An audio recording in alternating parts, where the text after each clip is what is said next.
my name's Dr Amir Khan and I have got a special guest with me today. She doesn't appear on camera willingly very often, but it's my mum, Mama Khan. Hi Mum. Hello. Because people from minority ethnic backgrounds have been disproportionately affected by coronavirus, and we've seen an increased amount of vaccine hesitancy amongst this group, I thought I'd take to social media with my mum.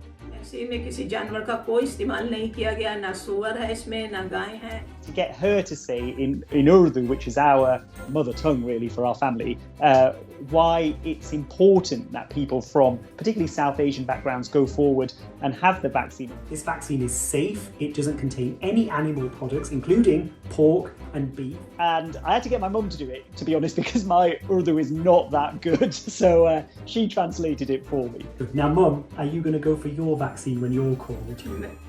I will go. मैं ज़रूर जब मेरा number आएगा मैं अपने vaccine के लिए जाऊंगी और मैं इसका बड़ी बेचैनी से इंतजार कर रही हूँ. There's a number of reasons why there's vaccine hesitancy in the BAME communities. We saw very early on how the coronavirus disproportionately affected those communities. We saw large proportions of those communities dying from the virus. And actually the government were probably slow to respond to that and haven't really even now put in robust protection for those communities. And some of that goes back to underlying health conditions, poverty, and the way that race kind of lends itself to those kind of things and health inequalities that have been going on for some time. So when we're now saying, actually, look, this will help you, this will save your life, naturally they feel, well, actually, so far you haven't really done a great deal for us. A lot of people from BAME backgrounds, workers, key workers, frontline health workers, that kind of thing.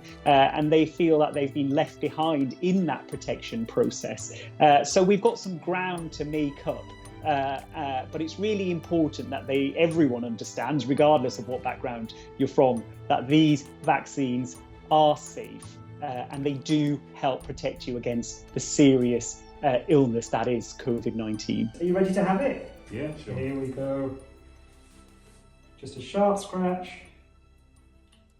And you are now vaccinated. I think one of our roles, particularly as primary care physicians in this whole pandemic, is to lead the way with vaccines. I work in inner city Bradford. It's a massive kind of multicultural hot pot of a city, and it's a lovely place to work. But what I recognised when we were vaccinating our over 80s, particularly when they were asked to come into the surgery, was that it felt, very white. There was a lot of white people coming in. We didn't see many people from other backgrounds coming in, which was unusual because of where we were. It just felt very unusual.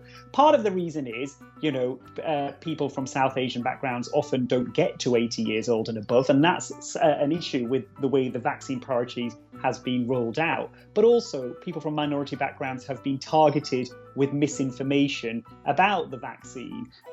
So I have done as much as I can really to get the correct information out there about the safety of the vaccine. So I've worked with the Department of Social Care and Health, with the NHS, and on my own as well. Really. Hi, my name's Dr Amir Khan and I'm an NHS GP.